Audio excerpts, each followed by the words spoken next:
इंदौर में पूर्व पार्षद कांग्रेस नेता का बेटा हनी ट्रैप का शिकार हो गया है। एक मॉडल युवती ने दुष्कर्म का आरोप लगाकर उससे 12 लाख से ज्यादा रुपए ले लिए। विजयनगर पुलिस ने युवती के खिलाफ ब्लैकमेलिंग का केस दर्ज किया है। बताया जा रहा है कि गिरोह में एक युवक और युवती भी शामिल हैं, जो रेस्तरां पब में आने वाले युवकों को फंसाकर रुपए वसूलते हैं। दरअसल मामला विजयनगर थाना क्षेत्र का है।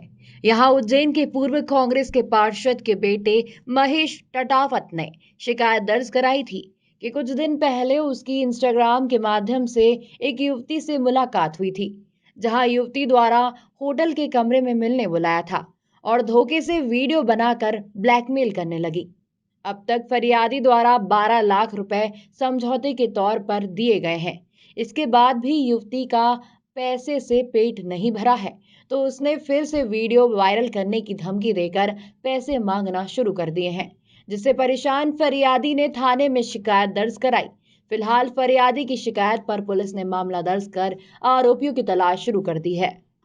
विजयनगर थाना में फरियादी महेश टाटावत, जो नागदा के रहने वाले हैं, इनके द्वारा एक लेखी आवेदन पत्र प्रस्तुत किया था। इस आवेदन पत्र में इनके द्वारा एक लड़की और उसके 2 साथियों के द्वारा झूठे प्रकरण में फंसाने से संबंध में और अवैध रूप से राशि प्राप्त करने के संबंध में जो आवेदन दिया था, उनके द्वारा कुछ हमें प्रूफ भी दिए गए थे, जिसमें उनकी कुछ व्हाट्सएप चैटिंग थी। इसके अलावा उनके अकाउंट से दूसरे अकाउंट में, लड़की के अकाउंट में जो पैसे ट्रांसफ़र किए थे, उस संबंध में भी हमें कुछ उनके द्वारा दस्तावेज उपलब्ध कराए गए थे। आवेदन की जांच पर से हमारे द्वारा 384, 389 का प्रकरण पंजीबद्ध किया गया है, जो झूठे प्रकरण में फंसाने के संबंध में लेके और अवैध रूप से राशि प्राप्त करने के संबंध में अपराध आरोप ये सिद्ध हुए थे। उस संबंध में हमारे द्वारा प्रथम सूचना रिपोर्ट दर्ज कर ली गई है और ये पूरा घटनाक्रम लगभग 4 वर्षों से लगातार हो रहा था। इस संबंध में आवेदक द्वारा हमें फैक्ट उपलब्ध कराए गए थे। हमारे द्वारा आवेदन जांच कर अपराध सिद्ध होने पर उसमें प्रकरण पंजीबद्ध कर लिया गया है और इसकी इन्वेस्टिगेशन हमारे यहाँ विजयनगर में जारी है। पूर्व में इसके कोई मामले सामने आए हैं?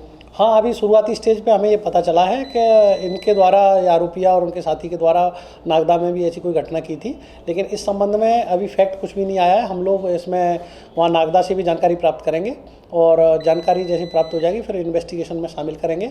इन्वेस्टिगेशन कंप्लीट जब होगा उसके बाद हम लोग आगे की कार्रवाई करेंगे। कितने के अमाउंट की बात है? इसमें पिछले 4 सालों में लगभग 12 लाख रुपए इनके द्वारा नगद और अकाउंट में ट्रांसफ़र करने के संबंध में प्रूफ दिए गए हैं और इस संबंध में हम लोगों के द्वारा दस्तावेज प्राप्त कर लिए हैं।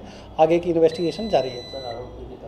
आरोपी की लगातार तलाश जारी है और उसके मिलने पर उसके 2 अन्य कौन साथी थे, उस संबंध में भी हम लोगों के द्वारा पूछताछ की जाएगी। इंदौर से गणेश चौहान की रिपोर्ट।